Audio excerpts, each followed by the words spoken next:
ओम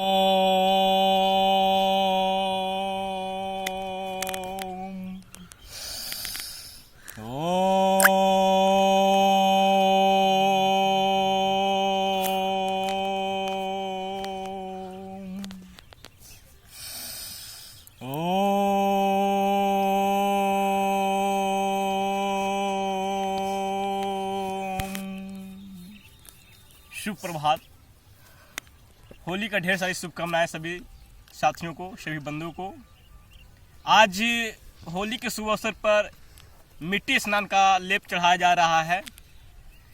मिट्टी स्नान लेप से चढ़ाने से अनेक फायदे हैं। जैसे हमारे पूर्वजों ने होली के दिन इसलिए सुबह सुबह होली खेलने के बाद धुर होली बोलते हैं, धुर होली बोलते हैं उसको।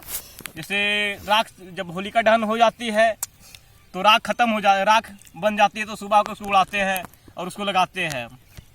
तो राख लगाने से हमारे शरीर में ऑक्सीजन की मात्रा बढ़ जाती है और हमारी मिट्टी लेप लगाने से चर्म रोग, एक्जिमा, सोराइसिस, बाल पकना, बाल गिरना, झड़ना वो सारा बंद हो जाती है।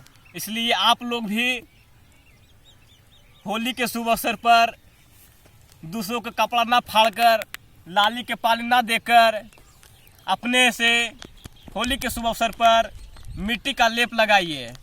इससे आपका शरीर सुंदर एवं निरोगमय बनेगा। नमस्ते, ओम सभी को होली के हार्दिक शुभकामनाएं।